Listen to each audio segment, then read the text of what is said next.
الله وبركاته.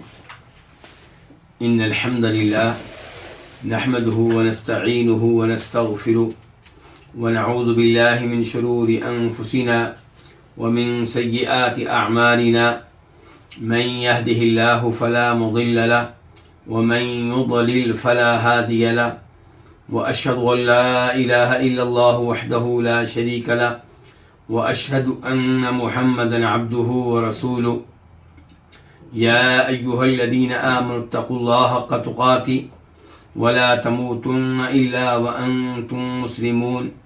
يا أيها الناس اتقوا ربكم الذي خلقكم من نفس واحدة وخلق منها زوجها وبث منهما رجالا كثيرا ونساء، واتقوا الله الذي تساءلون به والأرحام إن الله كان عليكم رقيبا. يا أيها الذين آمنوا اتقوا الله وقولوا قولا سديدا يصلح لكم أعمالكم ويغفر لكم ذنوبكم، ومن يطع الله ورسوله فقد فاز فوزا عظيما. أما بعد، فإن خير الحديث كتاب الله، وخير الهدي هدي محمد صلى الله عليه وسلم، وشر الأمور محدثاتها، وكل محدثة بدعة، وكل بدعة ضلالة، وكل ضلالة في النار. الوافی بما فی الصحیحین، صحیح بخاری اور صحیح مسلم کی احادیث پہ مشتمل ایک عظیم کتاب کو کتاب کے مؤلف نے 10 مقاصد میں تقسیم کیا ہے.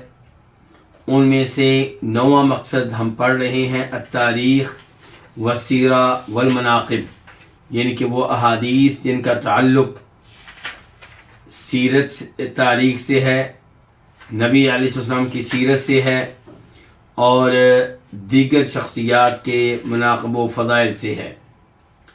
اور اس میں کئی کتب ہیں، ان میں سے چوتھی کتاب ہم پڑھ رہے ہیں کتاب الفضائل والمناقب، یعنی کہ وہ کتاب جس میں وہ احادیث ہیں جن کا تعلق کئی شخصیات کے فضائل اور ان کے مناقب سے ہے.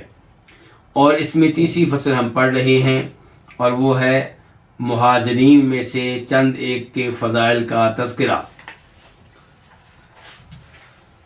اور باب نمبر 6 ہے، باب مناقب الحسن والحسین رضی اللہ عنہما، جناب حسن و حسین رضی اللہ عنہما کے مناقب، یعنی کہ ان کی شان اور ان کے فضائل. حدیث نمبر 1843 1843. قاف، اس حدیث کے بیان کرنے پہ اتفاق ہے امام بخاری کا اور امام مسلم کا. عن البراء، روایت ہے جناب براء بن عازب رضی اللہ تعالیٰ عنہ سے. قال، وہ کہتے ہیں رأیت النبی صلی اللہ علیہ وسلم، کہ میں نے نبی صلی اللہ علیہ وسلم کو دیکھا.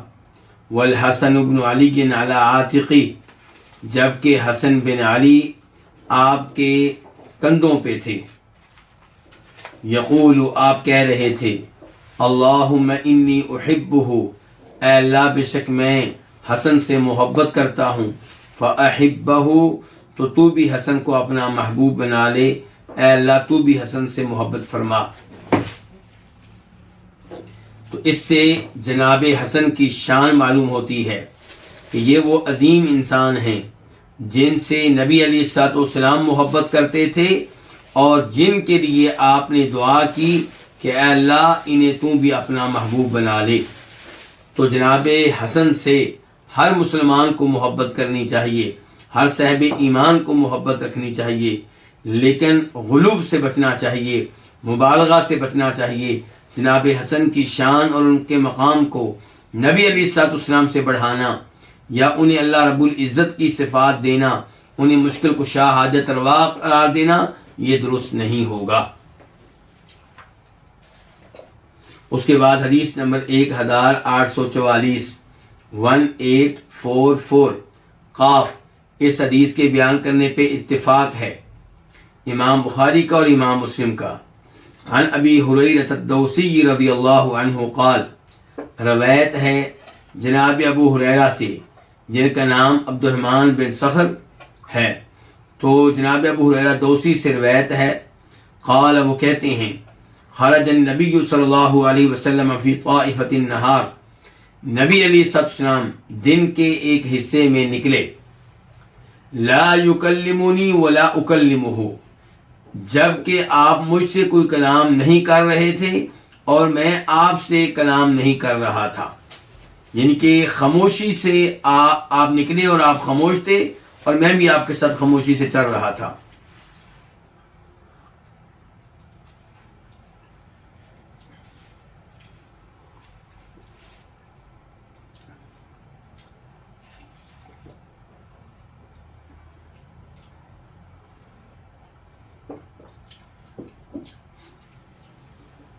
حتی اتا سوق بنی قینقاع یہاں تک کہ آپ بنو قینقاع کے بازار میں آئے۔ بنو قینقاع ایک یہودی قبیلہ ہے، تو ان کے بازار میں آپ پہنچ گئے، وہاں پہ آپ تشریف لے گئے۔ بند کر کے دوبارہ چلائیں۔ فجلس بفناء بیت فاطمہ تو آپ فاطمہ رضی اللہ عنہ کے گھر کے صحن میں بیٹھ گئے۔ اب یہاں پہ عبارت جو ہے اس میں کچھ اضطراب سا محسوس ہوتا ہے کہ ایک طرف کہا جا رہا ہے کہ آپ بنو قینقاع کے بازار میں پہنچ گئے، اور پھر کہا جا رہا ہے کہ سیدہ فاطمہ کے گھر کے صحن میں بیٹھ گئے۔ تو یہ الفاظ جو ہمارے سامنے ہیں یہ مسلم شریف کی حدیث کے ہیں۔ اب ہم مدد لیتے ہیں کس سے؟ یہ جو الفاظ ہمارے سامنے بخاری شریف کی حدیث کے ہیں، اب ہم مدد لیتے ہیں مسلم شریف سے۔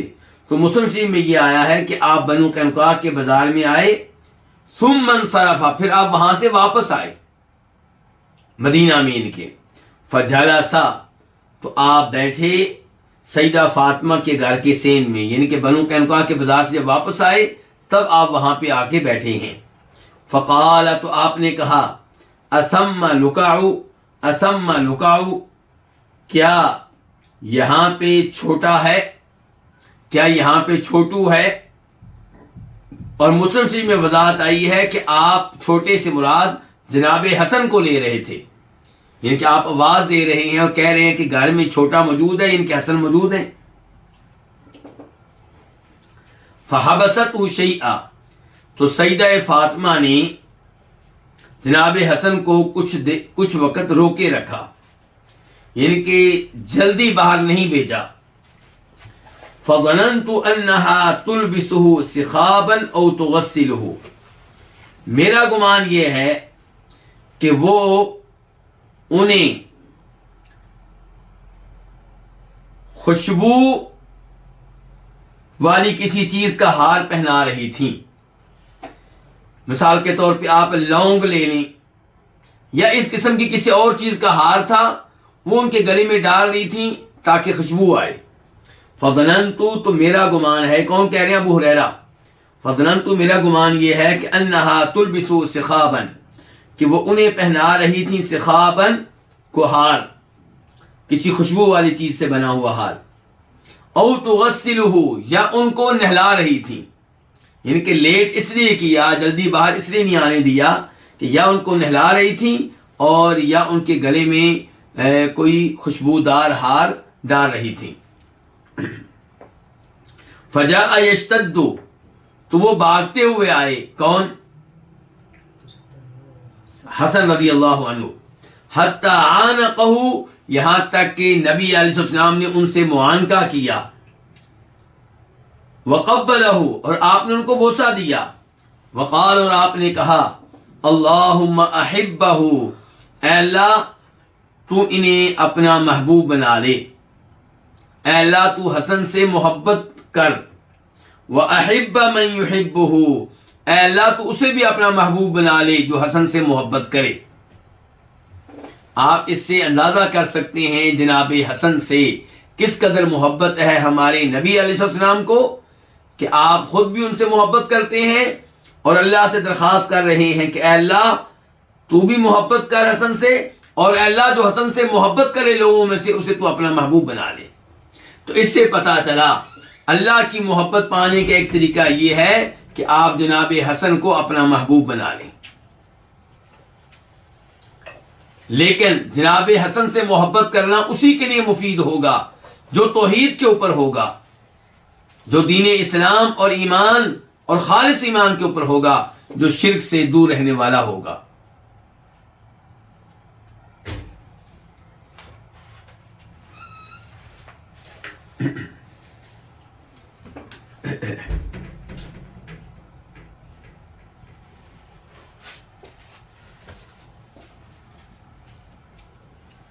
کوئی مسئلہ ہے آج؟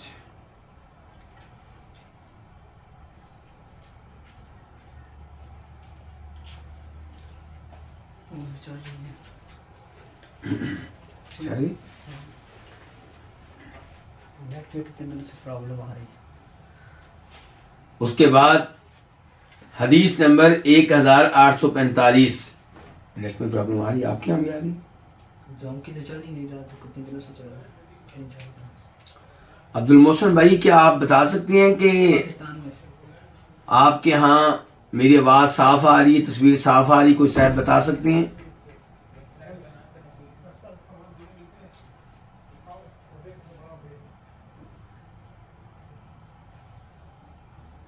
چلیے الحمدللہ، جزاک اللہ عبد المحسن بھائی۔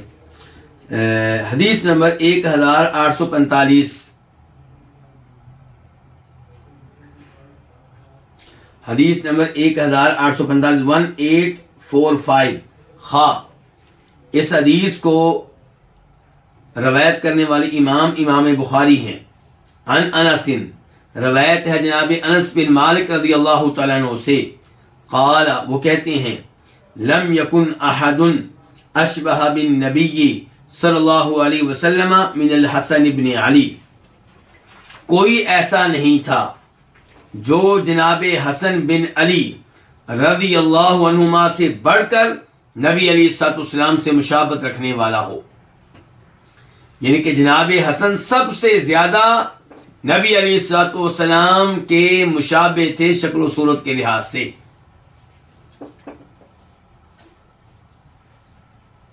اس کے بعد حدیث نمبر 1846، 1846 خا۔ اس حدیث کو روایت کرنے والے کون سے امام ہیں؟ امام بخاری۔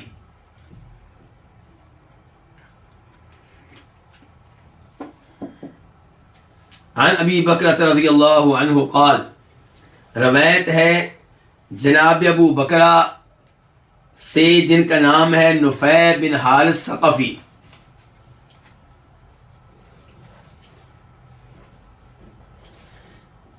یہ ابھی احادیث جو ہم پڑھ رہے ہیں یہ کس کی شان کے بارے میں ہیں؟ جناب حسن کی شان کے بارے میں، بلکہ آپ کہہ سکتے ہیں کہ دونوں کی شان کے بارے میں، کیونکہ آگے بھی چند حدیث آنے والی ہیں۔ ان احادیث کو بیان کرنے والے کون ہیں؟ کیا جناب علی ہے؟ بالکل نہیں۔ جناب حسن خود ہیں؟ بالکل نہیں۔ جناب حسین ہیں؟ بالکل نہیں۔ سیدہ فاطمہ ہیں؟ بالکل نہیں۔ ان احادیث کو، پہلی حدیث کو روایت کرنے والے تھے براء بن عازب، دوسری کو جناب ابو ہریرہ، تیسری کو جناب انس بن مالک، چوتھی کو ابو بکرہ، اس کے بعد جو ہم پڑھنے لگے ہیں وہ عبداللہ بن عمر، اور اس کے بعد بھی عبداللہ بن عمر، اور اس کے بعد ام المومنین عائشہ۔ تو آل بیت کی شان پہ مشتمل یہ احادیث، جناب حسن و حسین رضی اللہ عنہما کی حدیث پہ مشتمل، کی شان پہ مشتمل یہ حدیث روایت کرنے والے عام صحابہ کرام ہیں۔ اس سے پتہ چلا کہ صحابہ کرام آل بیت سے محبت کرتے تھے، حسن و حسین سے محبت کرتے تھے۔ اگر ان سے بغض رکھنے والے ہوتے تو وہ یہ احادیث چھپا لیتے، بیان نہ کرتے۔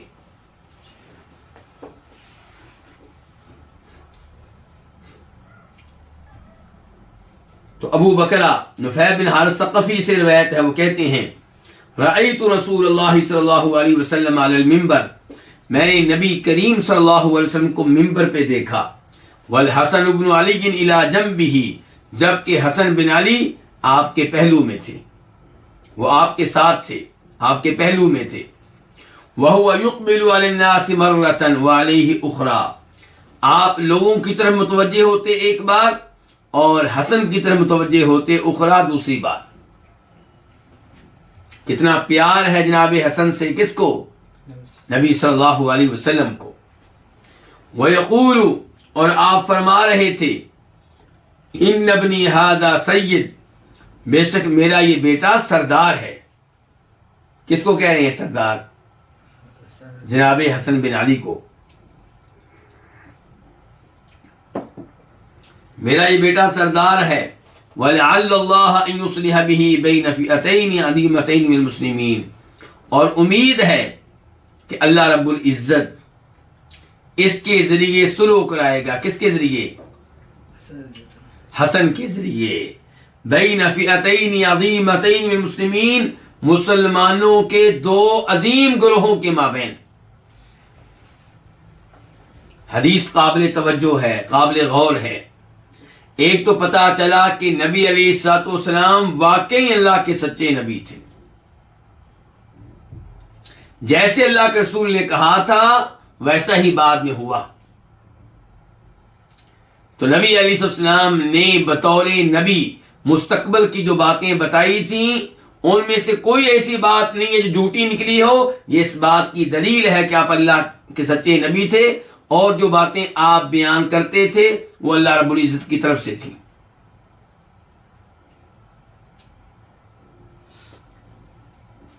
دوسرے نمبر پہ یہ پتا چلا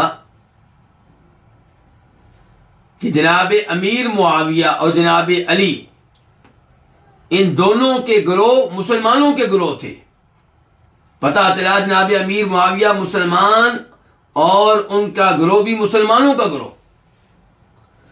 کیونکہ اللہ کے رسول فرما رہے ہیں صلی اللہ علیہ وسلم کہ اللہ تعالیٰ جناب حسن کے ذریعے دو عظیم مسلمان گروہوں میں صلح کرائے گا۔ تو پھر اللہ نے ان کے ذریعے کن کے مابین صلح کروائی تھی؟ جناب علی کے گروہ کے مابین، جس کی قیادت جناب حسن کر رہے تھے۔ جناب علی تب فوت ہو چکے تھے، اور جناب امیر معاویہ کے گروہ کے مابین۔ جناب امیر معاویہ اور جناب علی ان میں غلط فہمیاں پیدا ہو گئیں۔ کب؟ جب جناب علی نے خلافت کی ذمہ داریاں سنبھالی۔ جناب امیر معاویہ کا مطالبہ یہ تھا کہ عثمان کو شہید کیا گیا ہے رضی اللہ عنہ، تیسرے خلیفہ کو، اور میں ان کا رشتہ دار ہوں، میں ان کا قریبی ہوں، آپ ان کے قاتل میرے حوالے کریں۔ ان کے قاتل آپ کے لشکر میں شامل ہو چکے ہیں، آپ انہیں میرے حوالے کریں، تب میں آپ کو خلیفہ مان لوں گا، آپ کی بیعت کر لوں۔ جناب علی کا مطالبہ یہ تھا کہ تم میری بیعت کرو، اور جب حالات سازگار ہوں گے میں اچھی طرح نظام سنبھال لوں گا تو میں ان قاتلوں کو پکڑوں گا اور ان کو سزا ملے گی۔ تو بہرحال یہ غلط فہمی تھی جس کی وجہ سے جناب علی اور جناب امیر معاویہ کے گروہوں کے مابین جنگ بھی ہوئی۔ جب جناب علی شہید کر دیے گئے تو جناب حسن نے ان کی جگہ پہ خلافت کی ذمہ داریاں سنبھال لیں، اور پھر جناب امیر معاویہ اور جناب حسن کے لشکر کے مابین لڑائی ہونے لگی۔ لیکن جناب حسن نے جناب امیر معاویہ کے لیے دستبرداری کا اعلان کر دیا اور کہا میں خلافت تمہیں دیتا ہوں۔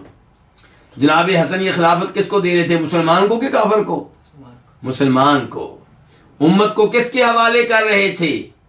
اس کے حوالے جس سے خیر کی امید تھی، ورنہ جناب حسن شہید ہو جاتے، کبھی بھی خلافت کی ذمہ داریاں ایسے آدمی کے حوالے نہ کرتے جس سے انہیں شر کا خطرہ ہوتا، اور یہ خطرہ ہوتا کہ یہ مسلمان نہیں ہے، یا یہ منافق ہے، یا یہ امت کو غلط راستے پہ لگائے گا۔ ایسا کوئی خطرہ ہوتا تو خلافت کی ذمہ داریاں ان کے حوالے کبھی بھی نہ کرتے۔ تو جناب حسن نے ان کے ہاتھوں پہ بیعت کی، انہیں خلیفہ مانا۔ تو اس حدیث نے بھی بتا دیا کہ جناب علی بھی حق پہ تھے اور جناب امیر معاویہ بھی حق پہ تھے، لیکن جناب علی کا گروہ حق کے زیادہ قریب تھا۔ جناب علی کا گروہ حق کے زیادہ قریب تھا۔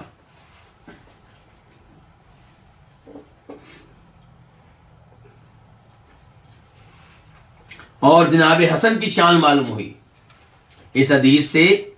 پہلے تو پتا چلا تھا کہ اللہ کے رسول واقعی اللہ کے سچے نبی ہیں، اور ہم پہلے ہی مانتے ہیں، لیکن ایسی حدیث پڑھ کے آپ کے بارے میں جو ہمارا ایمان ہے وہ بڑھ جاتا ہے، اس میں اضافہ ہوتا ہے، یقین میں اضافہ ہوتا ہے۔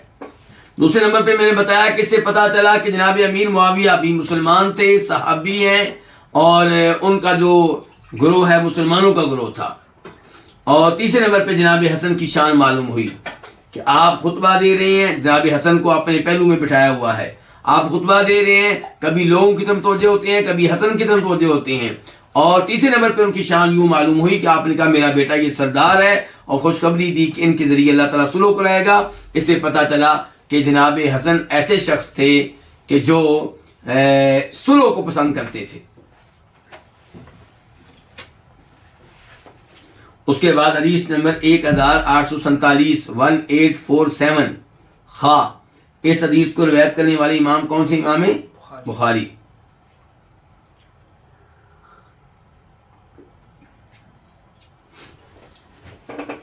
عن ابن ابی نعم, روایت ہے ابن ابی نعم سے, ان کا نام کیا؟ عبد الرحمن ابن ابی نعم سے روایت ہے, یہ صحابی نہیں ہے. قال, وہ کہتے ہیں کنت شاہدا لابن عمر, میں جناب عبداللہ بن عمر کے پاس موجود تھا, حاضر تھا. کیا ہوا جب موجود تھے, حاضر تھے؟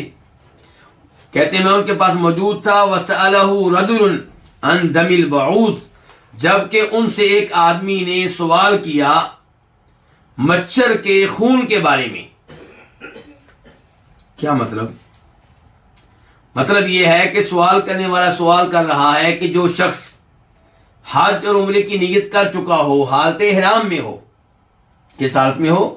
حالت احرام میں ہو, اور وہ مچھر مار بیٹھے. کیا مار بیٹھے؟ مچھر. تو اس کے اوپر کیا جرمانہ ہوگا؟ اس کے اوپر کیا تاوان پڑے گا؟ اس کے اوپر کیا دم پڑے گا؟ تو وسألہ رجل, ان سے سوال کیا, کن سے؟ عبداللہ بن عمر سے, ایک آدمی نے عن دم المعود, مچھر کے خون کے بارے میں. فقال, تو کہنے لگے کون؟ عبداللہ بن عمر, ممن انت, تم کن میں سے ہو, کس قوم سے ہو, تمہارا قبیلہ کون سا ہے, کہاں سے آئے ہو؟ فقالت, اس آدمی نے کہا من اہل العراق, میں اہل عراق میں سے ہوں, عراق سے آیا ہوں. قال, تو کہنے لگے کون؟ عبداللہ بن عمر, انظروا الی ھذا, اسے دیکھو. کسے؟ اس عراقی کو. یسألنی عن دم البعوض, یہ مجھ سے سوال کر رہا ہے مچھر کے خون کے بارے میں. وقد قتلوا ابن النبی صلی اللہ علیہ وسلم, جبکہ ان لوگوں نے نبی علیہ السلام کے بیٹے کو قتل کیا ہے. بیٹے سے مراد یہاں پہ کون ہے؟ جناب حسین رضی اللہ تعالی عنہ. اور ان کا قاتل عبداللہ بن عمر کن کو قرار دے رہے ہیں؟ اہل عراق کو, اہل شام کو نہیں. اگر عبداللہ بن عمر یزید کا قاتل سمتے, اگر عبداللہ بن عمر جناب حسین کا قاتل سمتے کس کو؟ یزید کو, تو کہتے کہ شامیوں نے قتل کیا ہے, دمشق والوں نے قتل کیا ہے. لیکن وہ کیا کہہ رہے ہیں؟ عراقیوں نے, یعنی کہ ان لوگوں نے جنہوں نے جناب حسین کو کوفہ بلایا تھا اور کہا تھا آپ تشریف لائیں, ہم آپ کو خلیفہ مانیں گے, ہم آپ کی بیعت کریں گے, ہم یزید کو نہیں مانتے. اور جب جناب حسین پہنچ گئے تو ان ظالموں نے ساتھ نہیں دیا, بے وفائی کی, انہیں بے یار و مددگار چھوڑ دیا, اور پھر وہ مظلومانہ طور پہ شہید ہوئے. ہم ان سے محبت کرتے ہیں اور یہ مانتے ہیں کہ جناب حسن و حسین جنت کے نوجوانوں کے سردار ہوں گے. تو بہرحال عبداللہ بن عمر کہہ رہے ہیں کہ اس کو دیکھو, یہ مجھ سے سوال کر رہا ہے مچھر کے خون کے بارے میں, جبکہ ان لوگوں نے قتل کیا تھا نبی علیہ السلام کے بیٹے کو, یعنی کہ حسین کو. وسمعت النبی صلی اللہ علیہ وسلم, اور میں نے نبی علیہ السلام سے سنا کہ آپ فرما رہے تھے. یہ کون کہہ رہے ہیں؟ عبداللہ بن عمر کہہ رہے ہیں. کیا فرما رہے تھے؟ کہ ہما ریحانتا یا من الدنیا, یہ دونوں, وہ دونوں, کون دونوں؟ حسن اور حسین, وہ دونوں میرے دنیا کے پھول ہیں, یعنی کہ میرے یہ دونوں خوشبودار پھول ہیں, جب میں ان کو گلے لگاتا ہوں مجھے ان سے خوشبو آتی ہے. ہما ریحانتا یا من الدنیا, یہ میرے دنیا کے دو پھول ہیں.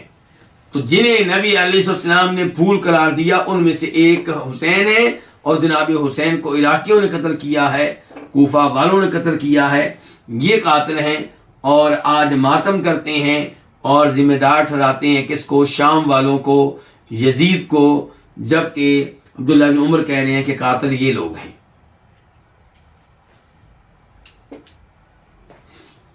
اس کے بعد حدیث نمبر 1848 1848 خا، اس حدیث کو روایت کرنے والے امام کون سے ہیں؟ امام بخاری۔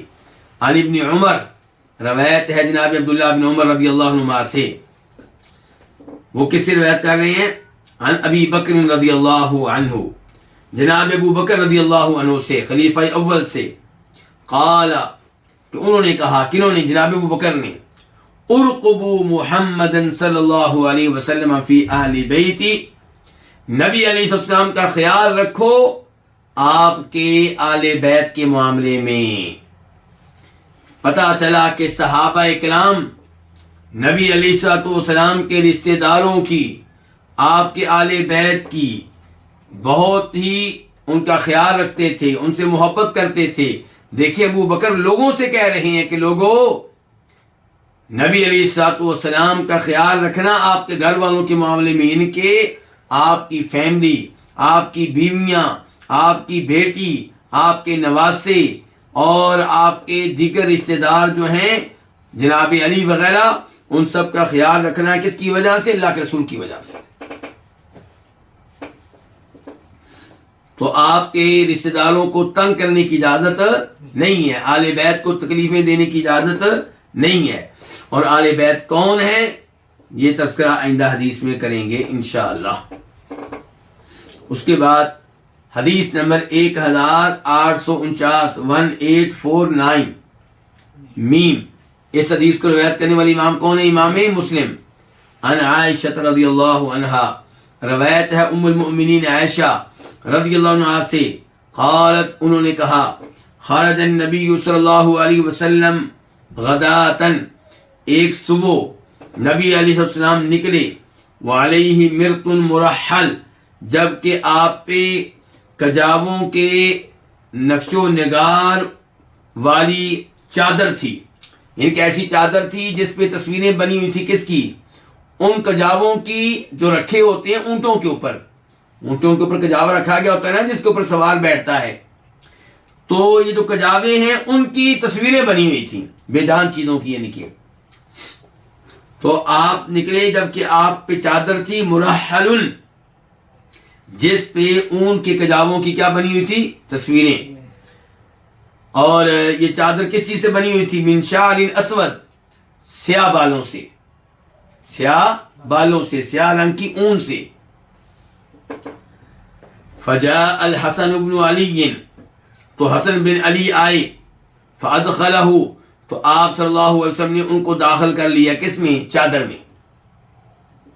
ثم جاء الحسین، پھر جناب حسین رضی اللہ عنہ تشریف لائے، فدخل معه، تو وہ بھی آپ کے ساتھ داخل ہو گئے۔ ثم جاءت فاطمہ، پھر فاطمہ آئیں، فادخلها، تو آپ نے ان کو بھی داخل کر لیا، کس میں؟ چادر میں۔ ثم جاء علی، پھر جناب علی آئے، فادخلہ، تو آپ نے ان کو بھی داخل کر لیا، کس میں؟ چادر میں۔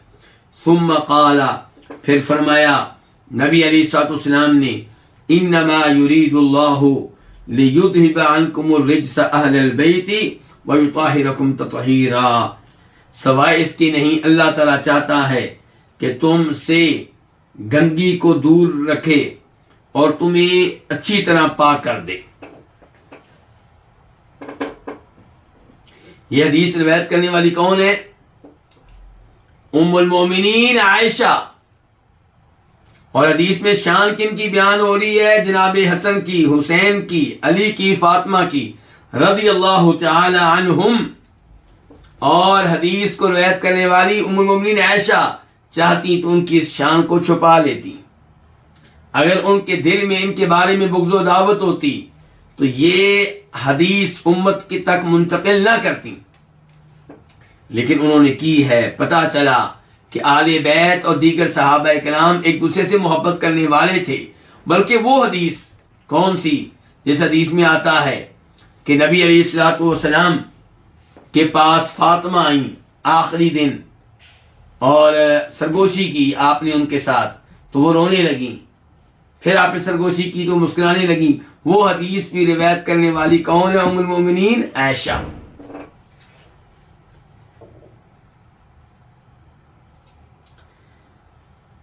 اب اس حدیث کو بنیاد بنا کر کئی لوگ یہ دعویٰ کرتے ہیں کہ آل بیت بس یہی ہیں. کون کون؟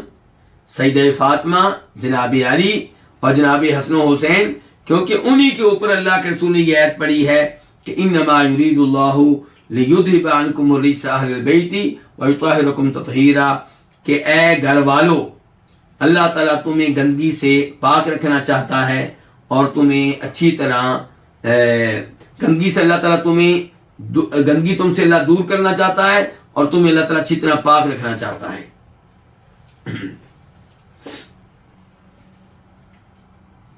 تو کیا آل بیت صرف یہی لوگ ہیں؟ کیا نبی علیہ السلام کی بیویاں آل بیت میں سے نہیں ہیں؟ یہ سوال پیدا ہوگا. تو جواب اس سوال کا یہ ہے کہ آپ کی بیویاں آل بیت میں سے ہیں بغیر کسی شک و شبہ کے.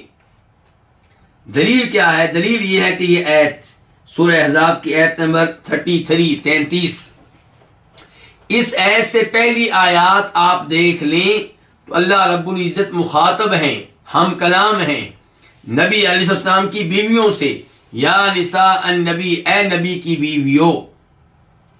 تو اللہ تعالیٰ نبی علیہ السلام کی بیویوں سے مخاطب ہو کر یہ کہتے ہیں کہ اللہ تعالیٰ اے نبی کے گھر والوں تم سے گندگی کو دور کرنا چاہتا ہے اور تمہیں اچھی طرح اللہ تعالیٰ پاک کرنا چاہتا ہے.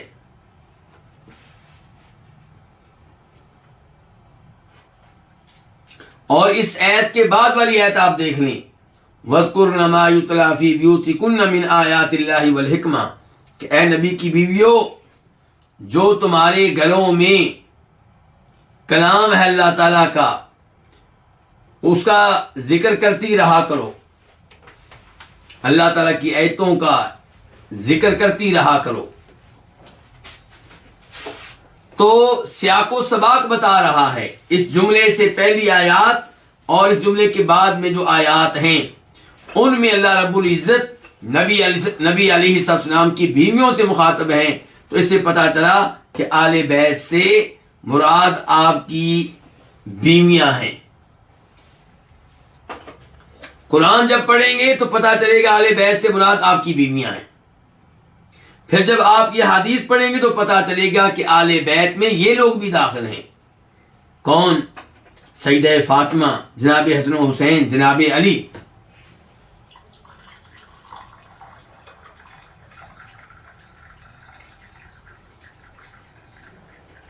تو قرآن کریم کے سیاق و سباق نے بتا دیا کہ آل بیت سے مراد بیویاں، اور اس حدیث نے بتا دیا کہ آل بیت میں یہ لوگ بھی داخل ہیں. اور دیگر احادیث کو بھی اگر آپ ساتھ لے لیں تو خلاصہ پھر یہ نکلے گا کہ آل بیت کون ہے. پہلے نمبر پہ آپ علیہ السلام کی بیویاں، آل بیت گھر والے، تو گھر تو بنتا ہی بیویوں سے ہے. تو دوسرے نمبر پہ کون؟ نبی علیہ السلام کی اولاد. تیسرے نمبر پہ کون؟ آپ کے دادا عبد المطلب کی اولاد میں سے جو بھی مسلمان ہے، مرد ہو یا عورت، وہ آل بیت میں سے ہیں. چنانچہ جناب علی آل بیت میں سے ہیں کیونکہ آپ کے چچا کے بیٹے مسلمان ہیں. جناب علی کے بھائی عقیل آل بیت میں سے ہیں، مسلمان ہیں. جعفر جناب علی کے تیسرے بھائی وہ بھی آل بیت میں سے ہیں، ان کی اولاد بھی آل بیت میں سے ہے. آپ علیہ السلام کی چچا عباس، وہ اور ان کی اولاد، یہ سب آل بیت میں سے ہیں.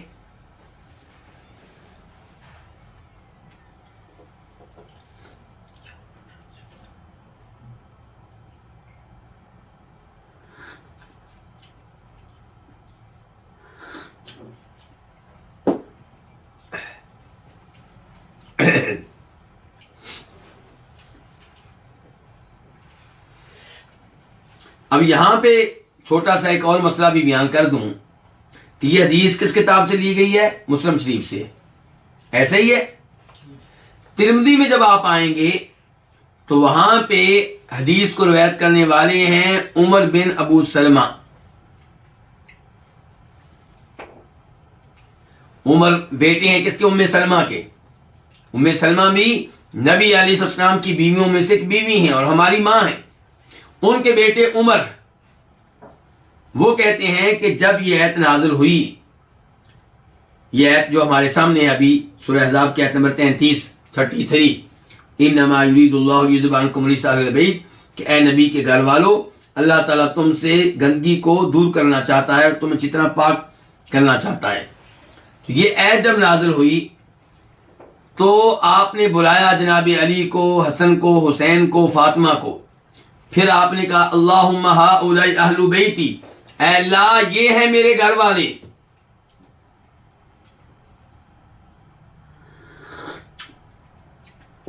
فَأَذْهِبْ عَنْهُمُ الرِّجْسَ، چنانچہ تو ان سے گندگی کو دور کر دے، وَطَهِّرْهُمْ تَطْهِيرًا، اور ان کو اچھی طرح پاک صاف کر دے۔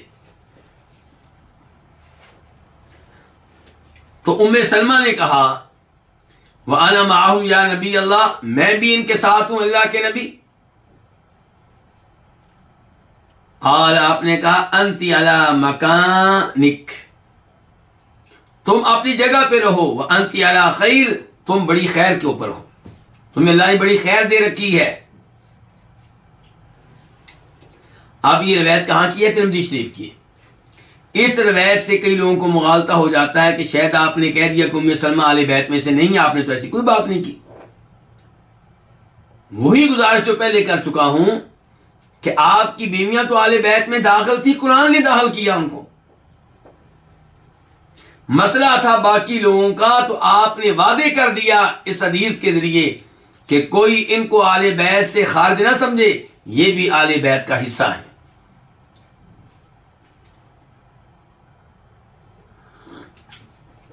کیونکہ غلط فہمی پیدا ہو سکتی تھی کہ جناب علی اہل بیت میں سے کیسے ہو گئے، وہ تو آپ کے بیٹے نہیں ہیں، آپ کی اولاد میں سے نہیں ہیں۔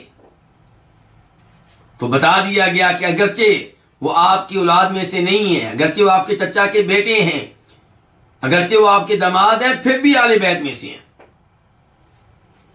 اور حسن و حسین کے بارے میں غلط فہمی پیدا ہو سکتی تھی رضی اللہ عنہما کہ بھئی نواسہ انسان کی خاندان کا حصہ نہیں ہوتا، نواسے تو کسی اور خاندان کے ہوتے ہیں۔ تو یہاں پہ حدیث نے بتا دیا کہ وہ اللہ کے رسول کے خاندان کا حصہ ہے۔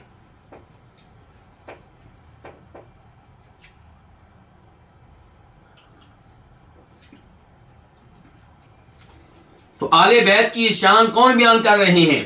ایک طرف ام المومنین عائشہ اور ایک طرف ام سلمہ کے بیٹے عمر۔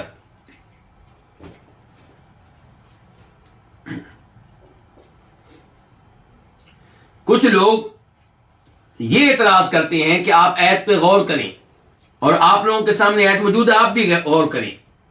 وہ کہتے ہیں کہ دیکھیں یہ جملہ ہے کہ اے نبی کے گھر والوں، اللہ تعالیٰ تم سے گندگی کو دور کرنا چاہتا ہے، اس سے جو پہلے جملے ہیں ان میں الفاظ عورتوں والے ہیں، مؤنث والے ہیں، سمجھ آتی ہے کہ واقعی اللہ کے نبی کی بیویاں جو ہیں ان سے گفتگو ہو رہی ہے۔ لیکن اس جملے میں جو الفاظ ہیں وہ تو مذکر والے ہیں، مردوں والے ہیں، یعنی کہ اللہ نے کہا انما یرید اللہ لیذھب عنکم، عنکم یہ مردوں کے لیے ہوتا ہے، تم سے۔ اگر یہ بیویاں مراد ہوتی تو اللہ تعالیٰ کہتے ہیں عنکن، عورتوں کے لیے لفظ کیا ہوتا ہے؟ عنکن، تم سے، اور مردوں کے لیے عربی میں ہوتا ہے عنکم۔ تو یہ تو مردوں والے الفاظ ہیں، اگر بیویاں مراد ہیں تو پھر یہ مردوں والے الفاظ کیوں ہیں؟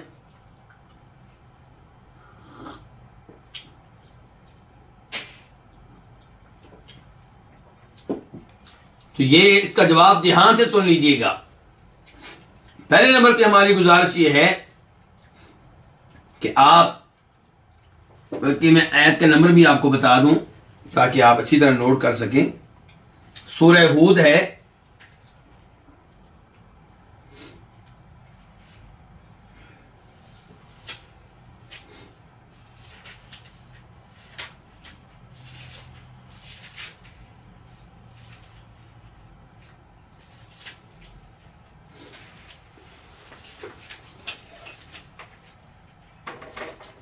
بات کے ساتھ 1 منٹ آپ لیٹ ہو رہے ہیں، لیکن میں یہاں نمبر ضرور بتانا چاہتا ہوں۔ یہ آیت کا نمبر ہے 73، اس کے اوپر آپ غور کریں۔ اور ان آیات، اس آیت کی اور اس سے پہلی آیات کی تفسیر پڑھیں، آپ کو پتہ چلے گا کہ جناب ابراہیم علیہ السلام کی ایک وائف ہیں، ان کے پاس فرشتے آئے ہیں. فرشتے تو آئے ویسے ابراہیم علیہ السلام کے پاس ہیں، لیکن بعد میں وہ گفتگو کر رہے ہیں ابراہیم علیہ السلام کی وائف سارہ سے، اور ان سے کہتے ہیں کہ آپ کے لیے خوشخبری ہے، اللہ تعالیٰ آپ کو ایک بیٹا دینے والا ہے جس کا نام اسحاق ہوگا، اور اسحاق کے بعد اسحاق کی اولاد میں سے یعقوب پیدا ہوگا علیہم الصلاۃ والسلام. تو وہ فرماتی ہیں اسحاق علیہ السلام کی والدہ، یا ویلتا االد وانا عجوز وہذا بالی شیخا،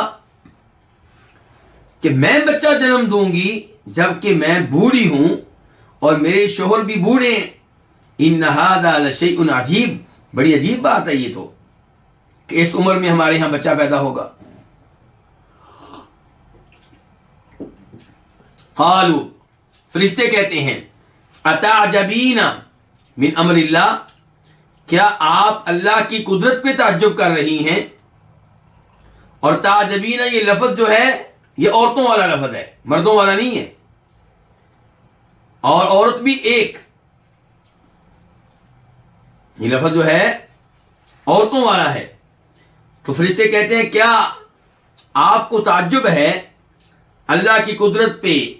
رحمت اللہ، اللہ کی رحمت ہو، وبرکاتہ، اللہ کی برکتیں ہوں، علیکم، تم پہ، اہل البیت، ابراہیم علیہ السلام کے گھر والوں. اب اچانک الفاظ کون سے ہو گئے؟ مذکر والے.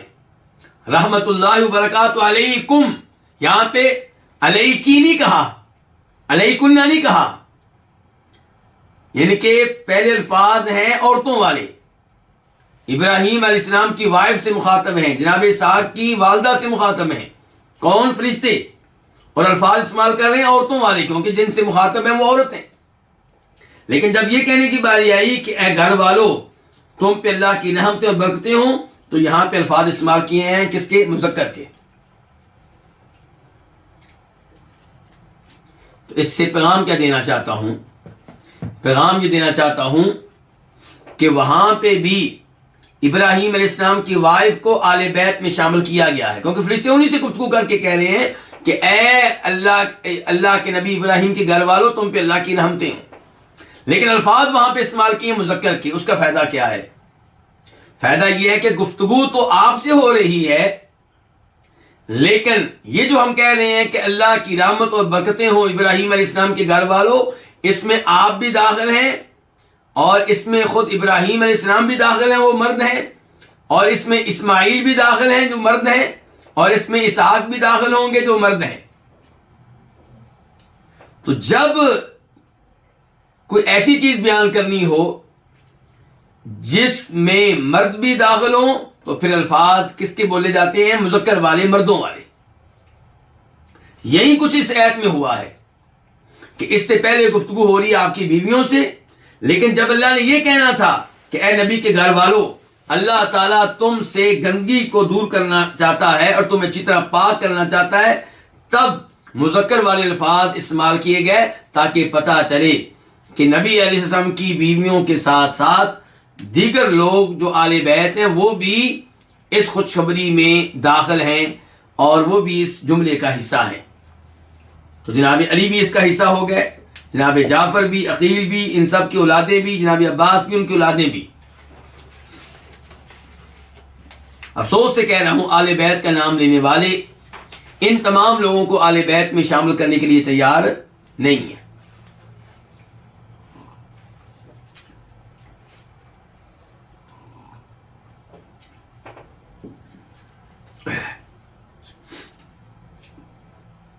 اب یہاں پہ ایک اور بڑا اہم مسئلہ رہ گیا، وہ کیا آل بیت معصوم ہیں؟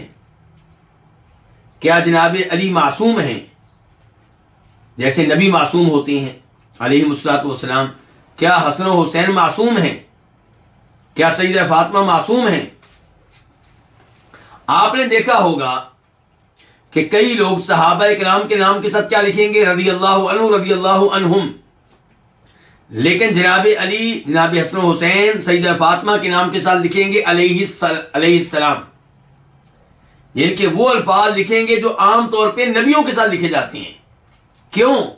کیونکہ اس کے پیچھے ان کا غلط عقیدہ ہے کہ جناب علی، جناب حسن و حسین، سیدہ فاطمہ ایسے ہی معصوم ہیں جیسے نبی معصوم ہوتے ہیں۔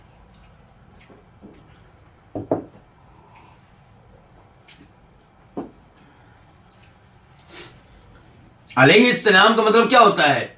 ان پہ سلامتی نازل ہو۔ تو آپ یہ لفظ ویسے تو کسی کے ساتھ بھی بول سکتے ہیں، عام مسلمان کو بھی آپ کہہ سکتے ہیں علیہ السلام، کہ آپ پہ سلامتی نازل ہو۔ ہم کہتے نہیں دوسرے کو سلام کرتے ہوئے السلام علیکم، تم پہ سلامتی نازل ہو، آپ مجھے کہتے ہیں وعلیکم السلام، آپ پہ بھی سلامتی نازل ہو۔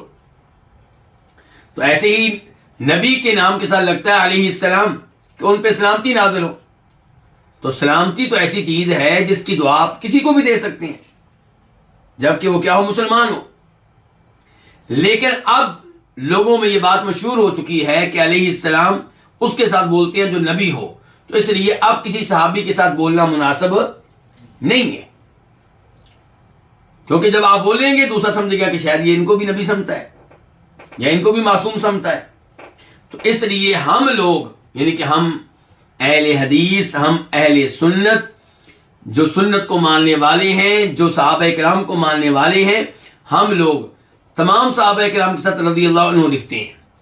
جناب سیدہ فاطمہ کو بھی رضی اللہ عنہا کہتے ہیں، جناب حسن و حسین کو رضی اللہ عنہما کہتے ہیں، جناب علی کو بھی رضی اللہ عنہ۔ یہ فرق نہیں کرتے کہ ان کے ساتھ رضی اللہ عنہ اور ان کے ساتھ علیہ السلام۔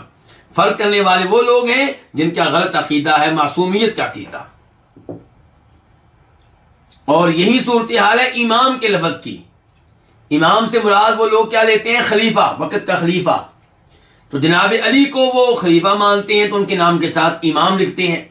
ابو بکر، عمر، عثمان کو وہ سمجھتے ہیں کہ یہ خلافت کے حقدار نہیں تھے، انہوں نے قبضہ کیا ہے، یہ ظالم تھے نعوذ باللہ، تو ان کے نام کے ساتھ وہ امام نہیں لکھتے۔ افسوس ہے ہمارے کئی سنی بھی اس فتنے کا شکار ہے، ان کو پتہ ہی نہیں ہے، وہ بھی یہی کچھ کرتے ہیں۔ جناب ابو بکر اور عمر عثمان کو کبھی امام نہیں کہیں گے، جناب علی کو امام علی کہیں گے، جناب حسن کو امام کہیں گے، جناب حسین کو امام کہیں گے۔ ان کو پتہ ہی نہیں ہے کہ ہم یہاں پہ یہ فرق کر کے کس غلط عقیدے کو رواج دے رہے ہیں۔ تو یا تو ابو بکر، عمر، عثمان کو بھی آپ کیا کہیں؟ امام، اور یا پھر سب صحابہ کرام کو آپ امام کے بغیر کہیں، پھر ٹھیک ہے۔ ورنہ ابو بکر پہلے خلیفہ ہیں، وہ پہلے امام ہیں۔ امام کا ایک معنی ہوتا ہے خلیفہ، حکمران۔ اچھا، اب ہمارا موضوع کیا تھا کہ کیا یہ معصوم ہیں؟ علیہ السلام کے بارے میں تو میں نے وضاحت کر دی، لیکن اب یہ سوال پھر بھی رہے گا کہ کیا یہ معصوم ہیں؟ اگر معصوم مانتے ہیں تو اس کی دلیل کیا ہے؟ معصوم ماننے والے کہتے ہیں ایک دلیل تو خود آپ کے قرآن میں آئی ہے۔ کیا؟ دیکھو اللہ تعالیٰ یہاں پہ کیا کہہ رہے ہیں۔ اللہ تعالیٰ چاہتا ہے کہ تم سے گندگی کو دور کر دے اور تمہیں اچھی طرح پاک کر دے۔ اس کا مطلب ہے کہ یہ لوگ گندگی سے پاک صاف ہو گئے۔ گندگی سے مراد یہاں پہ کیا ہے؟ گناہوں کی گندگی، شرک کی گندگی، کفر کی گندگی۔ اس کا مطلب ہے کہ گناہوں سے پاک صاف ہے، تو معصوم ہو گئے۔ اب آپ یہاں پہ کیا کہیں گے؟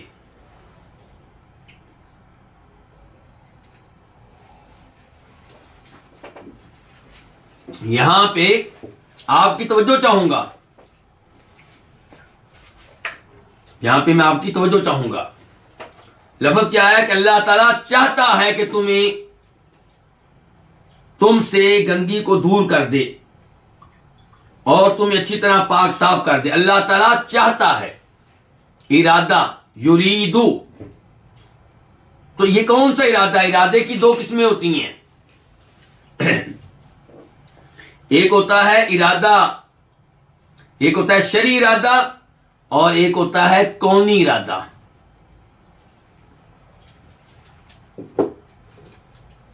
شرعی ارادہ جو ہے یہ محبت کے معنی میں ہوتا ہے، اور کونی ارادہ مشیت کے معنی میں ہوتا ہے۔ اب یہاں پہ جو ارادہ ہے یہ کون سا ہے؟ اس سے پہلے یہ طے کرنا ہوگا کہ کونی اور شرعی ارادے میں فرق کیا ہے۔ تو غور کیجئے گا، کونی ارادہ جو ہے وہ واقع ہو کر رہتا ہے۔ اللہ کا ایک کونی ارادہ جو ہے، جس چیز کا اللہ ارادہ کرنی اور وہ کونی ارادہ ہو، وہ چیز واقع ہو کر رہتی ہے۔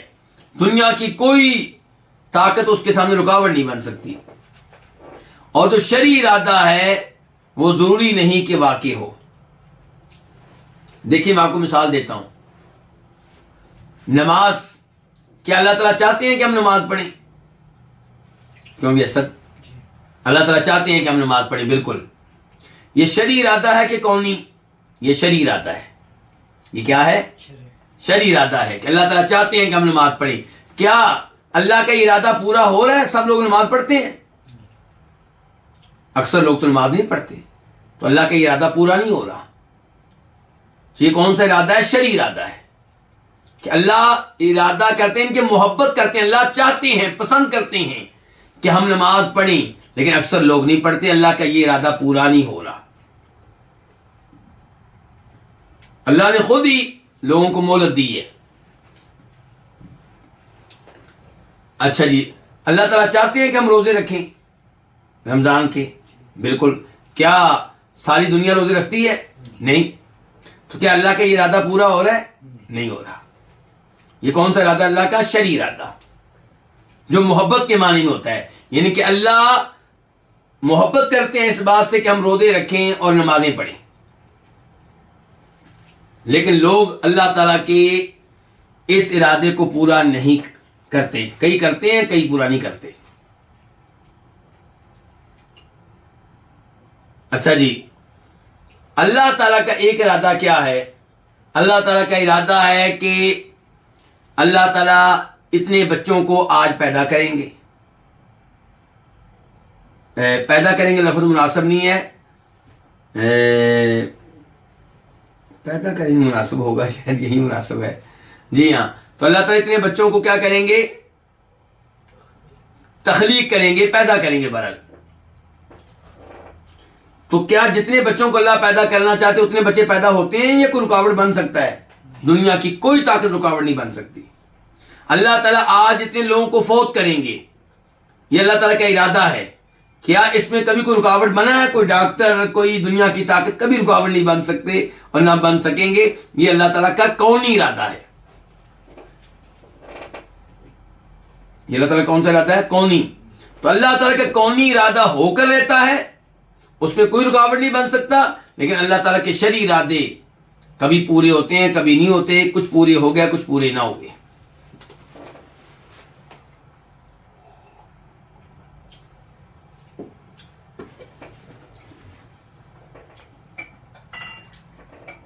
تو اللہ تعالیٰ کا جو شرعی ارادہ ہے، اس کا تعلق کن امور سے ہوتا ہے؟ ان امور سے جن سے اللہ محبت کرتا ہے۔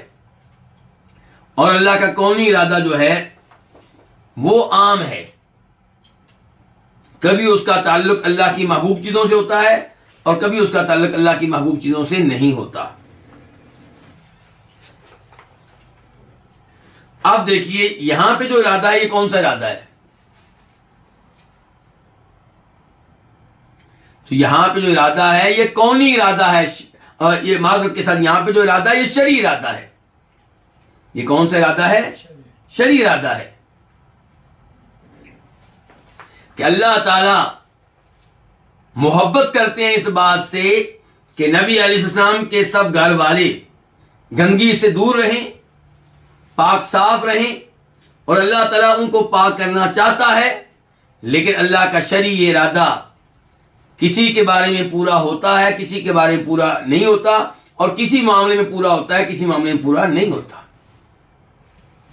آپ دیکھیں جناب علی رضی اللہ تعالیٰ عنہ نے اپنے زمانے میں ان لوگوں کو آگ لگا دی تھی، آگ میں جلا دیا تھا جنہوں نے جناب علی کو ان کی شان سے زیادہ بڑھانا چاہا، انہیں معبود قرار دینا چاہا، عبادت کے لائق قرار دینا چاہا، جناب عبداللہ بن عباس کو جب پتہ چلا تو انہوں نے اس پہ افسوس کا اظہار کیا. وہ کہنے لگے اگر میں ان کی جگہ پہ ہوتا تو میں ان کو قتل کرتا لیکن آگ میں نہ جلاتا, کیونکہ اللہ کے رسول علیہ السلام نے فرمایا تھا کہ آگ کا عذاب اللہ ہی دے سکتا ہے, کسی اور کو یہ حق حاصل نہیں ہے کہ وہ کسی انسان کو, کسی مخلوق کو آگ کا عذاب دے. تو جناب علی کو جب یہ پتہ چلا تو انہوں نے ندامت کا اظہار کیا, افسوس کا اظہار کیا.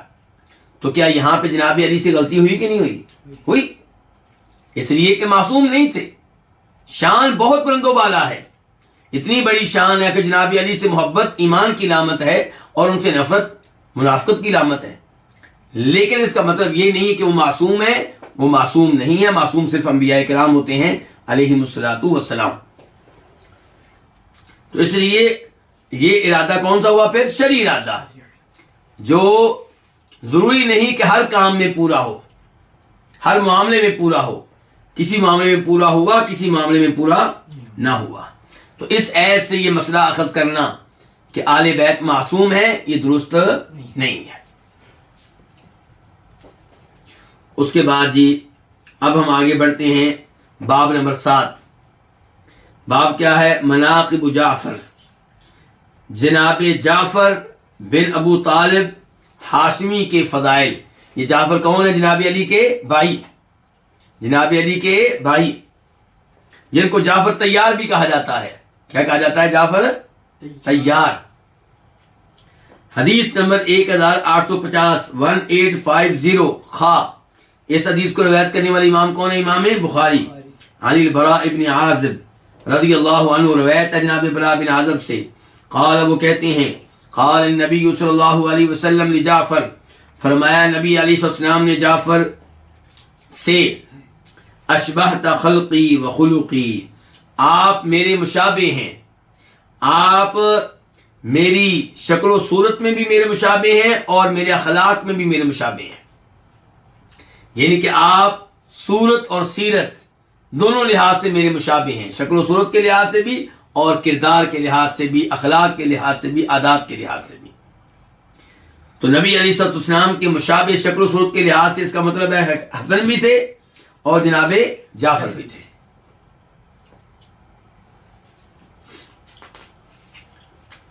اس کے بعد حدیث نمبر 1851 1851 خا. اس حدیث کو روایت کرنے والے کون ہیں؟ امام بخاری. عن ابی ہریرہ رضی اللہ عنہ, روایت ہے جناب ابو ہریرہ رضی اللہ عنہ سے, ان الناس كانوا یقولون, کہ بے شک لوگ کہا کرتے تھے کہ اکثر ابو ہریرہ نے بہت حدیثیں بیان کی ہیں. یعنی کہ گویا کہ تھوڑا سا اعتراض کے انداز میں کہتے تھے ابو ہریرہ بڑی حدیثیں بیان کرتا ہے, ابو ہریرہ نے بڑی حدیثیں بیان کی ہیں. اور اعتراض کی ایک وجہ یہ بھی تھی کہ جناب ابو ہریرہ مدینہ کب پہنچے ہیں؟ سن 7 ہجری میں. نبی علیہ السلام کا فوت ہوئے سن 11 ہجری میں. یعنی کہ ان کو آپ کے ساتھ 3 سال سے زیادہ رہنے کا موقع نہیں ملا, اور حدیثیں ان کی ان صحابہ کرام سے بھی زیادہ جو اللہ کے رسول کے ساتھ شروع سے رہے, 10 سال رہے. تو یہ بات عجیب و غریب تھی کئی صحابہ کرام کے لیے.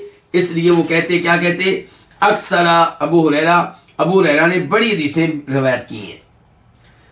تو ابو ہریرہ اس کی وضاحت کر رہے ہیں, کہتے ہیں وَإِنِّي كُنْتُ أَلْزَمُ رَسُولَ اللَّهِ صلی اللہ علیہ وسلم بِشِبَعِ بَطْنِي, بے شک میں نبی علیہ السلام کے ساتھ لگا رہتا تھا اپنے پیٹ کو بھر کر.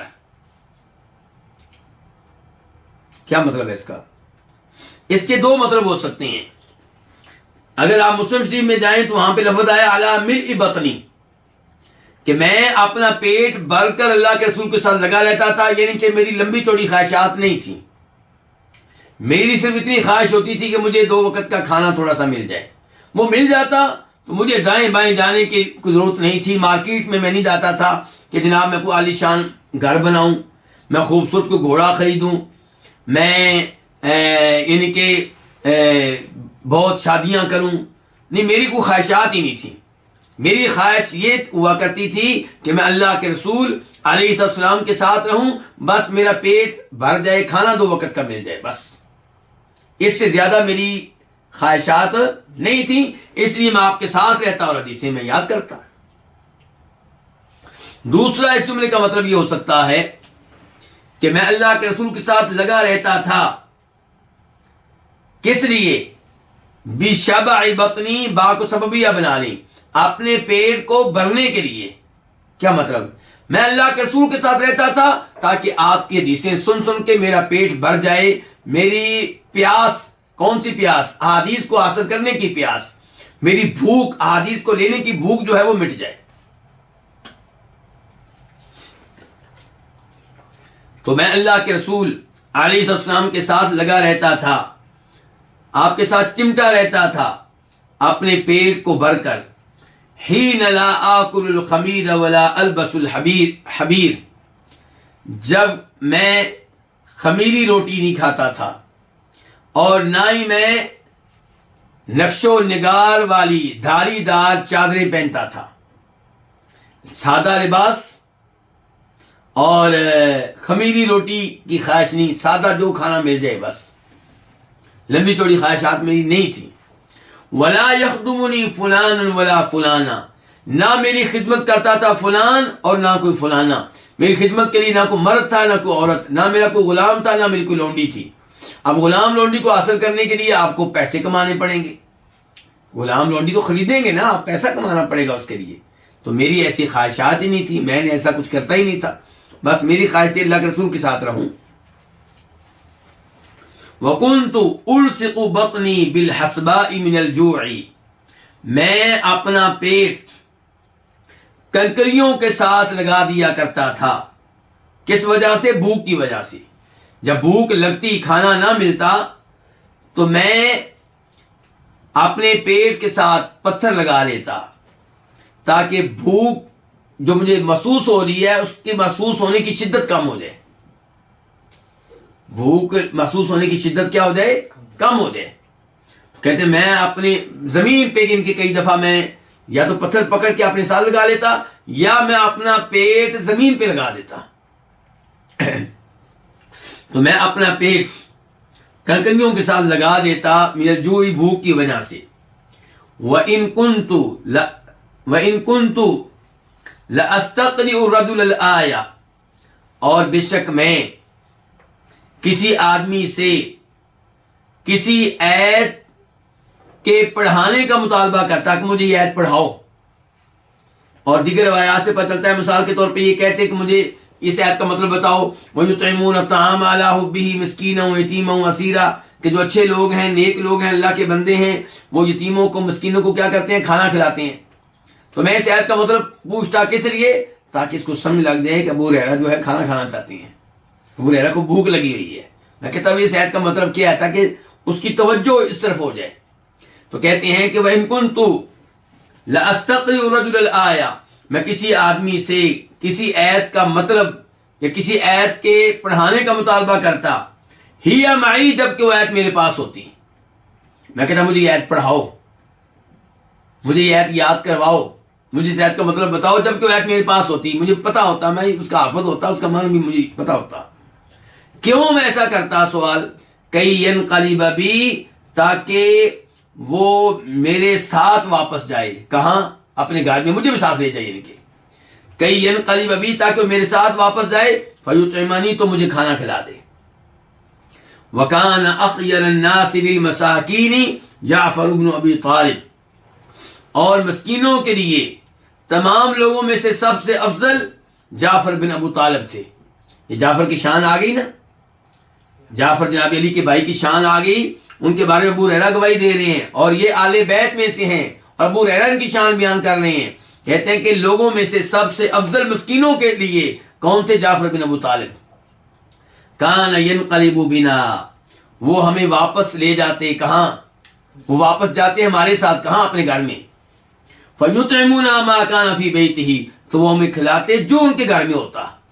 حتی ان کان لیخرج الینا العکہ التی لیس فیہا شیء، حتیٰ کہ بے شک وہ ہماری طرف نکال کر لاتے العکہ، گھی کی کپی، گھی والا برتن جس میں کوئی بھی چیز نہ ہوتی، فنشقها، ہم اس کو پھاڑتے، فنلعق ما فیہا، تو جو اس میں ہوتا اسے ہم چاٹ لیتے، اسے ہم چاٹ لیتے، یعنی کہ ویسے تو اس میں کچھ نہیں ہوتا تھا، لیکن جب پھاڑتے تو ظاہر ہے اس کے کناروں کے ساتھ کچھ نہ کچھ گھی لگا ہی ہوتا تھا، تو وہ پھر ہم چاٹ لیتے۔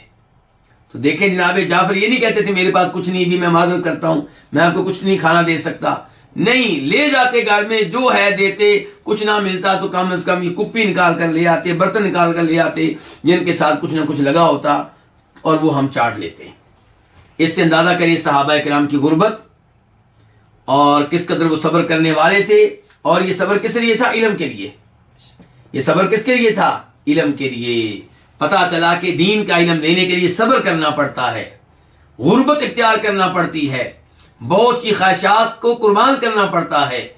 آپ لوگ بھی جو الوافی کے درس میں شریک ہیں، میں جانتا ہوں کہ الوافی کے درس میں شریک ہونا آسان نہیں ہے، اس کے لیے آپ لوگ کتنی اپنی خواہشات کو نظر انداز کرتے ہوں گے، کہیں جانے کو دل چاہتا ہوگا، کسی شادی میں، کسی دعوت میں، لیکن آپ احادیث کی خاطر نظر انداز کر دیتے ہوں گے۔ یقیناً یہ قربانیاں ہیں جن کو اللہ دیکھ رہا ہے، اور اس پہ بہترین جزا آپ کو اللہ رب العزت دے گا۔ ایسے ہی قرآن و حدیث کے دروس کے ساتھ لگے رہیں، آخری وقت تک لگے رہیں۔ ایک کتاب کو بار بار پڑھیں، قرآن کی تفسیر کو بار بار پڑھیں، بخاری شریف کو بار بار پڑھیں، پوری زندگی ایسے ہی گزرتی رہے، ایمان تازہ ہوتا رہے۔ اس کی برکت سے آپ کئی گناہوں سے بچے رہیں گے، اس کی برکت سے کئی نیکیاں کرنے کا آپ کو موقع ملتا رہے گا انشاءاللہ۔ تو بہرحال یہاں سے شان معلوم ہوئی ہے کس کی؟ جعفر بن ابو طالب کی۔ اور یہ وہی جعفر ہیں جنہوں نے شاہ حبشہ نجاشی کے دربار میں کلمہ حق بلند کیا تھا، اور اسلام اور اللہ کے رسول کی تعلیمات اس کے سامنے رکھی تھی۔ اور انہی کی وائف تھی کون؟ اسماء بنت امیس۔ جب یہ شہید ہو گئے تو ان سے شادی کی تھی ابوبکر صدیق نے، پھر وہ شہید ہوئے اور پھر وہ فوت ہوئے تو ان سے شادی کی تھی جناب علی نے، اسماء بنت امیس۔ اور یہ جناب جعفر جو ہیں یہ موتا کی لڑائی میں شہید ہوئے تھے، جھنڈا مسلمانوں کا پکڑا ہوا تھا، دشمنوں نے ان کے دونوں بازو کاٹ دیے تھے، ایک بازو کٹا پھر بھی ہمت نہیں آ رہی ہے، تاکہ دوسرا بھی انہوں نے کاٹ دیا، پھر یہ شہید ہو گئے۔ اور نبی علیہ الصلوۃ والسلام نے خوشخبری دی کہ اللہ نے ان کو 2 پر دیے ہیں جن کے ساتھ وہ اڑتے ہیں جنت میں، 2 بازوؤں کی جگہ پہ 2 پر دیے، اس لیے اردو والے لوگ کہتے ہیں طیار، یعنی کہ اڑنے والے۔ اور عبداللہ بن عمر کہا کرتے تھے ان کے بیٹے کو، 2 پر والے کے بیٹے، یبنا دل جناحین، اے 2 پر والے کے بیٹے۔ اس کے بعد اب ہم آتے ہیں باب نمبر 8 کی طرف۔ باب کیا؟ باب مناقب الزبیر بن العوام، جناب زبیر بن عوام کے فضائل۔ یہ بھی عشرہ مبشرہ میں سے ہیں، زبیر بن عوام عشرہ مبشرہ میں سے ہیں۔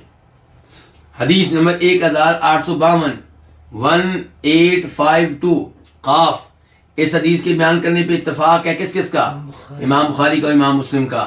عن جابر بن عبداللہ رضی اللہ عنہما قال، روایت ہے جناب جابر بن عبداللہ سے، قال وہ کہتے ہیں، ندب النبی صلی اللہ علیہ وسلم الناس یوم الخندق، کہ خندق کی لڑائی میں،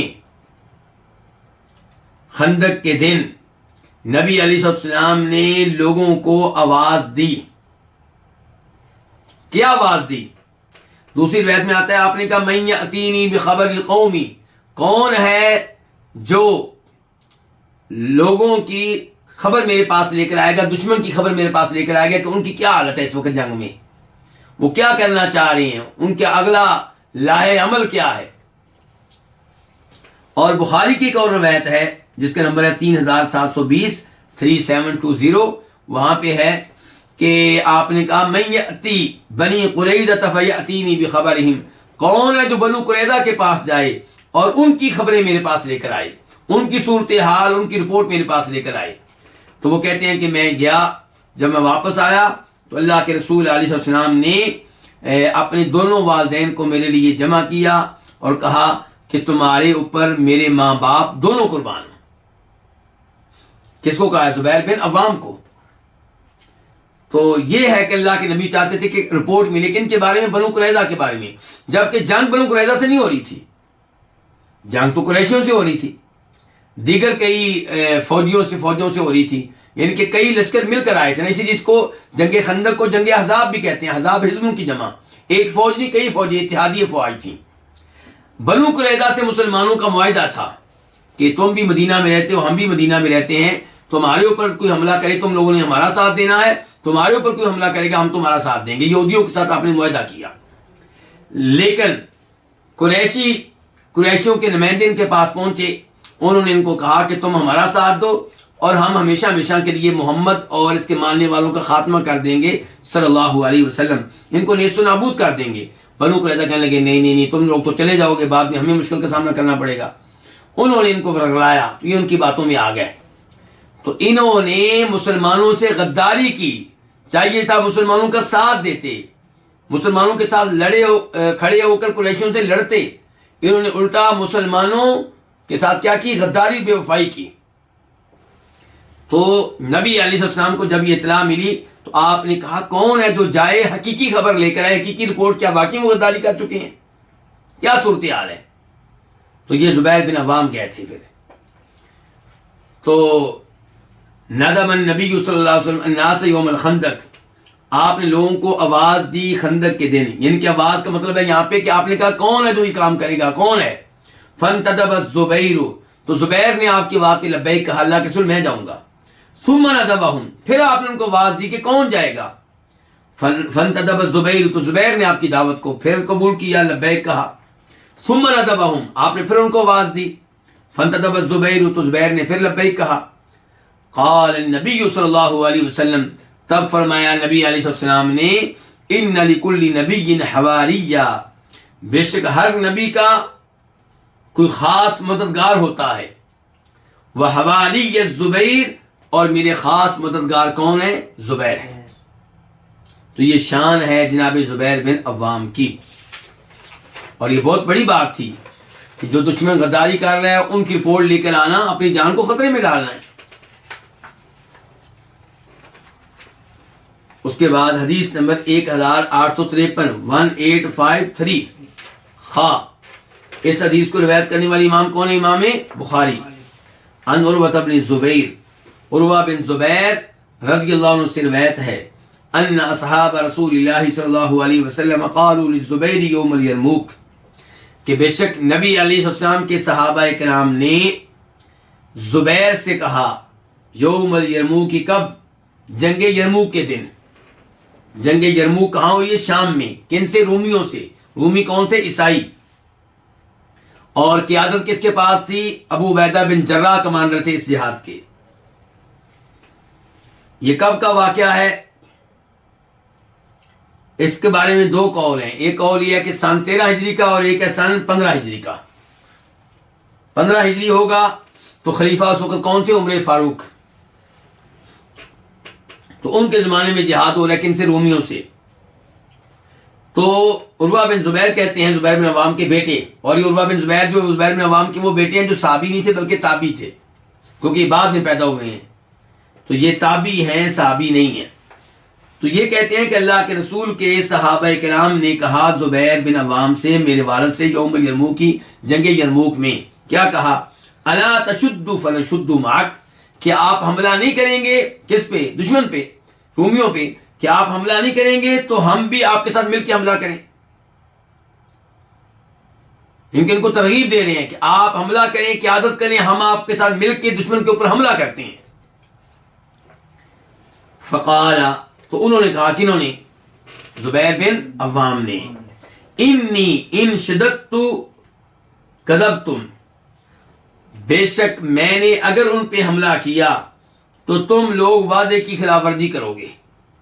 تم ابھی وعدہ کر رہے ہو نا کہ آپ حملہ کریں تو ہم بھی ساتھ مل کے کریں گے، تو مجھے خطرہ یہ ہے کہ اگر میں نے حملہ کر دیا تم لوگ خلاف ورزی کرو گے، وعدے کی میرا ساتھ نہیں دو گے، بزدلی کا مظاہرہ کرو گے۔ فقالوا، تو انہوں نے کہا، لا نفعل، ہم یہ کام نہیں کریں گے۔ کیا مطلب؟ ہم وعدے کی خلاف ورزی نہیں کریں گے، اپنے وعدے پہ ڈٹے رہیں گے۔ فحمل علیہم، چنانچہ زبیر بن عوام نے ان پہ حملہ کر دیا، کن پہ؟ رومیوں پہ۔ حتی شق صفوفہم، یہاں تک کہ ان کی صفوں کو چیر کر رکھ دیا، ان کی صفوں کے بیچ میں سے آگے نکلتے چلے گئے.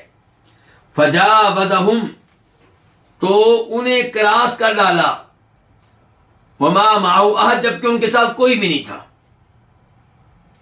یعنی کہ صحابہ کرام نے ساتھ دیا، یہ نہیں کہ بالکل ساتھ نہیں دیا، ساتھ دیا، لیکن زبیر بن عوام زیادہ تیزی کے ساتھ، زیادہ بہادری کے ساتھ بہت ہی آگے نکل گئے، دشمنوں کی صفوں کو چیرتے ہوئے آگے نکل گئے. تو وہاں تک ان کے ساتھ کوئی نہیں گیا، وہ اکیلے ہی تھے. ثم رجع مقبلا، پھر وہ واپس آئے، مقبلا متوجہ ہوتے ہوئے کن کی طرف؟ اپنے لشکر کی طرف، صحابہ کرام کی طرف. فاخذوا بلجامه، اب جب وہ واپس آ رہے تھے اپنے لشکر کی طرف، تو انہوں نے، کنہوں نے؟ رومیوں نے پکڑ لیا بلجامه، ان کی لگام کو، یعنی کہ ان کے گھوڑے کی لگام کو. فضربوه ضربتين على عاتقه، چنانچہ انہوں نے انہیں 2 زخم لگائے ان کے کندھے پہ. ان کے کندھے پہ کتنے زخم لگائے انہوں نے؟ 2. بینہما ضربۃ ضربها یوم بدر، ان 2 زخموں کے بیچ میں ایک اور زخم تھا جو انہیں لگا تھا بدر کی لڑائی میں. کن کو؟ زبیر بن عوام کو. تو ایسے ایک تو پتا چلا کہ یہ بدر کی لڑائی میں شریک ہوئے ہیں، اور بدری صحابہ کرام کی بڑی فضیلت ہے. دوسرے نمبر پہ یہ بدر کی لڑائی میں صرف شریک نہیں ہوئے بلکہ غازی بنے ہیں، زخم آئے ہیں انہیں. اور تیسرے نمبر پہ کہ اب یرموک کی لڑائی میں شاندار کارنامہ سر انجام دیا، اور وہاں پہ بھی ان کو زخم لگے. کچھ روایات سے پتہ چلتا ہے کہ بدر میں ان کو 1 زخم نہیں لگا تھا، 2 زخم لگے تھے. تو دونوں میں کوئی تعارض نہیں ہے، دونوں میں کوئی ٹکراؤ نہیں ہے دونوں روایات میں. یہاں بتانے کا مقصد یہ ہے کہ یرموک میں 2 زخم لگے، اور یہ زخم کہاں؟ ان کے بیچ میں بدر والا بھی ایک زخم تھا. ٹوٹل ویسے کتنے ہوں گے؟ 4، 2 بدر کے، 2 یرموک کے. مثال کے طور پہ پہلے زخم ایک یرموک کا، پھر بدر والا، پھر یرموک والا، پھر بدر والا. کتنے ہو گئے؟ 4. لیکن یہاں پہ بتانا چاہا کہ یہ 2 زخم جو لگے ہیں ان کے درمیان میں بدر والا زخم تھا. قال عروہ کہتے ہیں کنت ادخل اصابعی، میں اپنی انگلیاں داخل کیا کرتا تھا، فی تلک الضربات، ان زخموں میں. اتنے گہرے زخم تھے کہ میں ان میں انگلیاں داخل کر دیتا تھا. جب ٹھیک ہو گئے نا، لیکن زخم تو ٹھیک ہو گیا بعد میں، لیکن ان کے اثرات رہے، وہ جگہ خالی رہی زخموں والی، تو میں ان میں اپنی انگلیاں داخل کر دیا کرتا تھا. تو میں اپنی انگلیاں داخل کر دیا کرتا تھا ان زخموں میں، العب، جبکہ میں کھیل رہا ہوتا تھا، وانا صغیر، اور تب میں کیا تھا؟ چھوٹا تھا. قال عروہ، یہی عروہ بن زبیر کہتے ہیں وکان معه عبداللہ بن زبیر یومئذ، اس دن ان کے ساتھ عبداللہ بن زبیر بھی تھے. عروہ کہنا چاہتے ہیں کہ میرے بڑے بھائی عبداللہ بن زبیر بھی والد صاحب کے ساتھ تھے جنگی یرموک میں، اور عبداللہ بن زبیر یہ صحابی ہیں. یہ کون ہیں؟ یہ صحابی ہیں، اور انہوں نے خلافت کی ذمہ داریاں بھی سنبھالی تھیں، لیکن خلافت ساری جگہ پہ قائم نہیں ہوئی تھی، کئی شہروں میں ان کی خلافت قائم ہو گئی تھی، اور پھر ان کو شہید کر دیا گیا تھا. تو یہ جو ہیں عبداللہ بن زبیر اور عروہ بن زبیر، یہ سب ایک طرف زبیر بن عوام کے بیٹے ہیں، اور ان کی ماں کون ہے بلا؟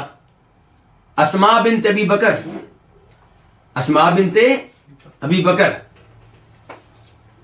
تو یعنی کہ والد بھی عظیم، والدہ بھی بڑی عظیم. اور ان کے نانا پھر کون ہوئے؟ ابو بکر صدیق. جی ہاں. تو وکان معه عبداللہ بن زبیر یومئذ، اس دن ان کے ساتھ کون تھے؟ عبداللہ بن زبیر. وهو ابن 10 سنین، جبکہ وہ 10 سال کے تھے. کون؟ عبداللہ بن زبیر. حافظ ابن حجر رحمہ اللہ یہاں پہ لکھتے ہیں 10 سال کے نہیں تھے بلکہ 12 سال کے تھے. تو پھر سوال پیدا ہوگا کہ وہ تو ان کے بھائی کہہ رہے ہیں وہ 10 سال کے تھے، آپ کیسے کہہ رہے ہیں 12 سال کے؟ وہ کہتے ہیں کہ بھائی نے 10 سال کہہ دیا، جیسے لوگوں کی عادت ہوتی ہے کہ وہ 11 کی بجائے کیا کہہ دیتے ہیں؟ 10. 19 کی بجائے 20 کہہ دیتے ہیں، 21 کی بجائے 20 کہہ دیتے ہیں. یعنی کہ وہ دہائی کا لفظ بولتے ہیں، اور وہ جو کسر ہوتی ہے اس کو چھوڑ دیتے ہیں، اکائی کو چھوڑ دیتے ہیں. کہہ دیتے ہیں میں کتنے سال کا ہوں؟ میری عمر تقریباً 30 سال ہے جی. حالانکہ ہوتا کتنے سال کا؟ 29 سال کا یا 31 سال کا. تو اس انداز سے یہ بات ہو رہی ہے. تو عروہ کہتے ہیں کہ زبیر بن عوام کے ساتھ عبداللہ بن زبیر بھی تھے اس دن اور وہ 10 سال کے تھے.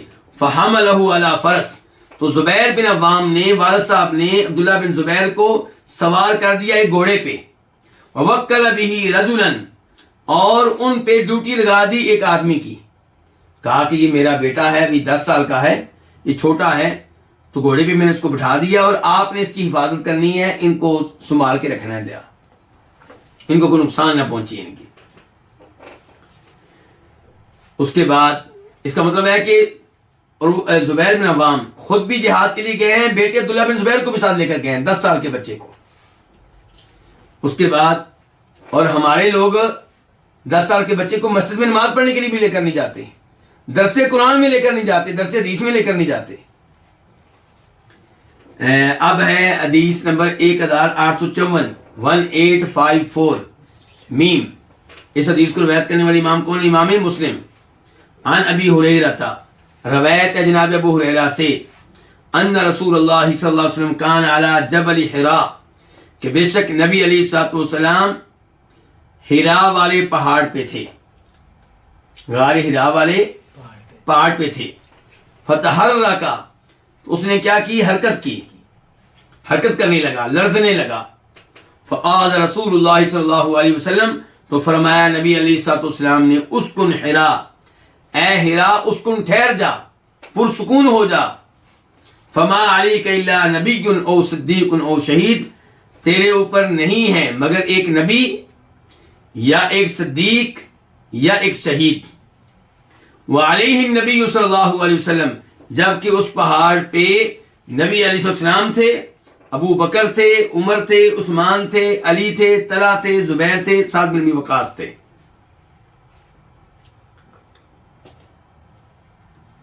تو اللہ کے نبی نے کہا کہ تمہارے اوپر کون ہے؟ یا نبی یا صدیق یا شہید، ایسے ہی ہے.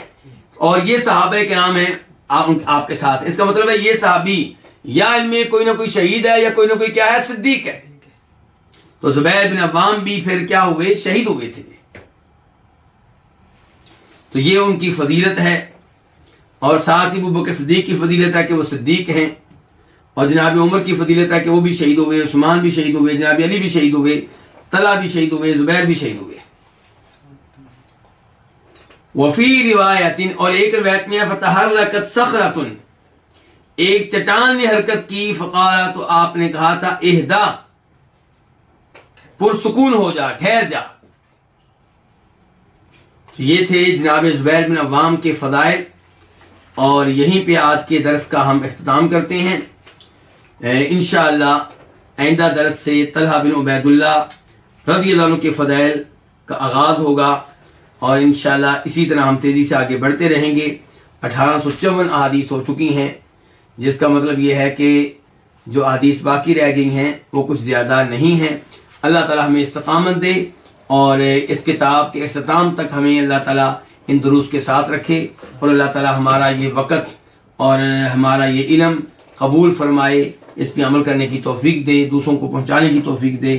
اور جو ہمارے الوافی کے دروس میں شریک ہونے والے بھائی ہیں، ان میں سے جو کوئی بیمار ہے، وہ بھائی ہو یا بہن ہو، ان سب کو اللہ تعالیٰ شفا دے، تندرستی دے، صحت دے. خصوصاً روش بھائی، ان کی وائف، اللہ تعالیٰ ان دونوں کو شفا دے، صحت دے. باقی لوگ بھی جن کو میں نہیں جانتا، اللہ تعالیٰ ان کو جانتا ہے، اللہ ان سب کو شفا دے. ایسے ہی ہمارے وافی کے دروس میں شریک ہونے والے کئی لوگ یا بہنیں جو فوت ہو گئیں، اللہ تعالیٰ انہیں ان کی یہ موت طالب علم والی موت بنائے، اور اللہ تعالیٰ انہیں جنت میں اعلیٰ مقام عنایت فرمائے. اللہ انہیں عذاب قبر، عذاب جہنم سے محفوظ رکھے. اور ہم جو الوافی کے دروس میں شریک ہیں، ہمارے جو رشتہ دار، دوست، احباب بیمار ہیں، اللہ ان سب کو شفا دے. اور ہم سب کے جو فوت ہونے والے رشتہ دار ہیں، ان کو اللہ تعالیٰ جنت میں اعلیٰ مقام عنایت فرمائے. ہمیں بھی اللہ تعالیٰ اچھی موت دے. وآخر دعوانا الحمد للہ رب العالمین.